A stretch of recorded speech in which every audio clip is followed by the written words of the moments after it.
Hello les Bestofando, j'espère que tu vas bien. Moi ici tout ben, je suis très contente et très heureuse de te retrouver aujourd'hui pour cette nouvelle vidéo.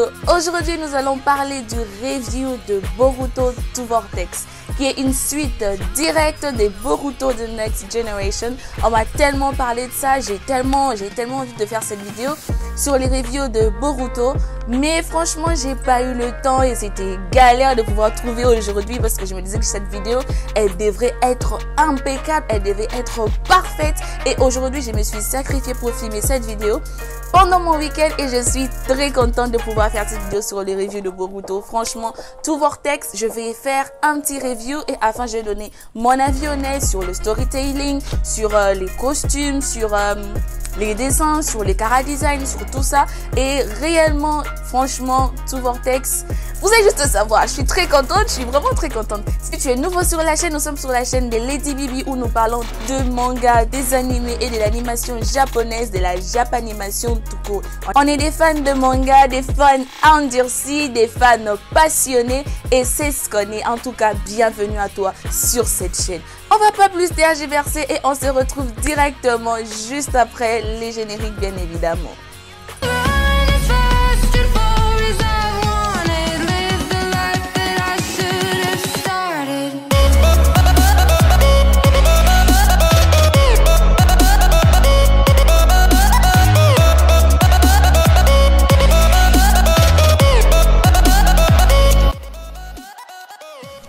Petit disclaimer, si tu n'es pas à jour sur le manga Boruto, ne regarde pas cette vidéo parce que cette vidéo, on va spoil comme des bâtards, toi-même tu sais. Du coup, si tu n'es pas à jour dans le manga ou encore dans l'anime Boruto, je te prie, je te conseille très fortement de quitter cette vidéo ou encore de la regarder bien plus tard quand tu seras à jour sur le manga ou sur l'anime, parce que to Vortex, tu dois savoir ce qui se passe bien évidemment dans Naruto, dans Boruto et ainsi de suite. On va pas me dire que non, Lady Bibi, tu nous as spoil. Voilà, petit disclaimer, si tu n'es pas à jour, tu quittes cette vidéo. On est bien d'accord? Bien sûr. Ok, du coup, revenons à nos moutons. Au début du manga, on voit Sarada qui est en train de parler à Shikamaru qui est devenu l'Hokage 8e du nom. Qu'est-ce qui s'est passé avec l'Hokage 7e du nom et pourquoi est-ce que Sarada parle avec Shikamaru?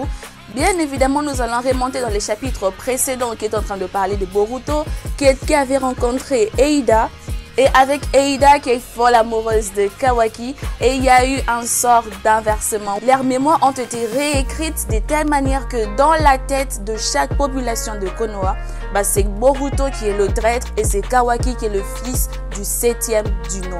Comment ça s'est passé? Laisse-moi t'expliquer, c'est pour ça que je suis là.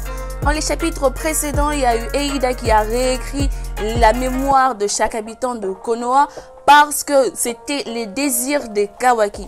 Kawaki était tellement préoccupé par le sort du Nanandaime, il était tellement préoccupé par le sort du village de Konoha. Il voulait éliminer Boruto, mais comme Boruto, il est le fils du Nanandaime et que le 7e ne voulait pas du tout tuer son fils, histoire de, voilà, pour la sécurité du village, le prix à payer était plus grand.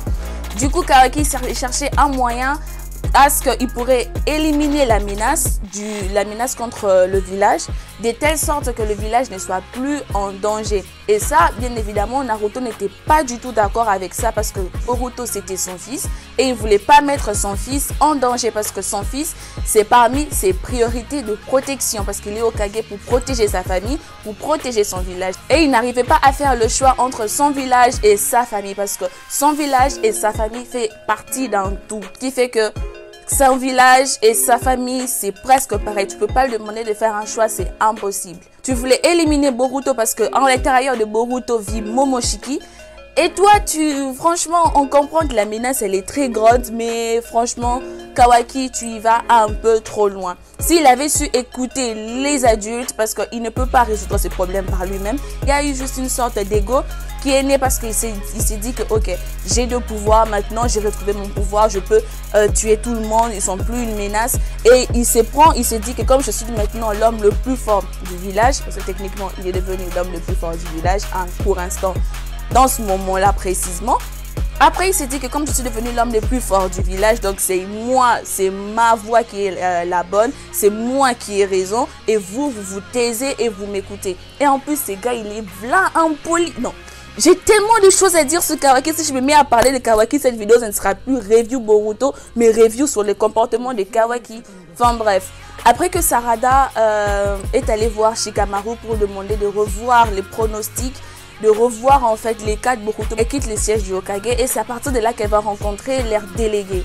Ils vont commencer à parler du fait que parce que ce sont les deux personnes de tout le village dont leurs mémoires n'ont pas été réécrites, avec bien évidemment Boruto. Et après ça, ils vont aller voir Eida pour essayer de discuter avec elle pour qu'elle règle le problème du village parce qu'ils se sont dit que sûrement elle peut avoir le pouvoir de remettre les choses comme elles étaient auparavant. Et c'est là que Eida lui dit qu'elle ne peut pas faire ça, ça agit de soi-même. C'est comme son sort charme qui agit sur toute personne. Il n'a pas le monopole de contrôle sur son pouvoir. Il ne peut pas contrôler son pouvoir par elle-même. Ça s'est activé de soi-même. La meilleure manière serait de réécrire encore la vérité, mais ça, elle n'est pas aussi sûre de pouvoir le réaliser. S'ils sont dans cette vérité, c'est parce que Kawaki a désiré cette vérité au plus profond de son cœur. C'est comme ça que son sort a agi et son sort a été réécrit. Puis là, on tombe sur cette page de costume de Kawaki. Franchement, Kawaki, ton costume, je vais y revenir. Continuons les reviews. Je vais revenir sur ton costume. Je vais revenir. T'inquiète pas, j'y arrive. Puis là, il y a Kawaki qui parle avec Mitsuki sur le cas Boruto. Ils étaient en train de discuter sur Boruto qui disait que s'il retrouve Boruto, il va le tuer parce qu'il connaissait la rengaine avec Mitsuki parce qu'il considère Kawaki, il met Kawaki dans le même stade, dans le même statut qu'il mettait Boruto auparavant. Parce que Boruto c'était son soleil et maintenant c'est Kawaki qui est son soleil. Et le fait que Boruto a essayé de tuer Kawaki qui est son soleil, ben, ça le révolte. Et il est très en colère après Boruto et il s'est promis qu'une fois qu'il va revoir Boruto, ben, il va finir par le tuer. Et là, Kawaki lui lance des pics, arrête de me coller au basque parce que ça devient bizarre. Tu es tout le temps, tu me colles comme si j'étais ta petite copine. On a compris parce que le Kawaki ne supporte pas cette appellation de voilà, tu es mon soleil et tout. Mais c'est bizarre, tu vas pas voir un boug comme toi, ton pote qui a ton âge et puis tu dis que non, je suis ton soleil. C'est pas ça que c'est bizarre. C'est carrément bizarre, mais bon. Là, Kawaki s'envole parce qu'il était en train de chercher Code. Il y avait une fouine dans le village de Konoha où tous les ninjas étaient à la recherche de... Tu vois le petit tissu là? J'ai lu Boruto en anglais, du coup, j'ai pas ce nom là en français. Mais il y a une sorte de tissu que Code utilise pour passer d'une dimension à une autre. Une sorte de téléportation, une sorte de porte de dimension temporelle. Ils sont en train de rechercher cette porte et malheureusement ils sont tombés sur cette porte qui était derrière le dos d'un ninja de Konoha. Et c'est là que Kawaki a voulu que tous les ninjas soient réunis dans un seul endroit pour commencer à fouiner chaque membre de personnage qui était dans l'escouade qui était en train de faire des fouines dans différents endroits. En faisant ça, c'est là où l'alerte a été lancée. L'alerte comme quoi il y a eu un chakra étranger. Il y a eu un chakra étranger qui s'est déclenché au sein du village de Konoha. Et à partir de là, Code a réapparu parce qu'il en avait eu marre de chercher Boruto partout. Il a eu marre de le chercher. Il a dit que j'en ai marre de chercher, je vais attaquer le village parce que je sais que si j'attaque le village, si je fais du mal à un seul habitant du village de Konoha, Boruto, il va se montrer.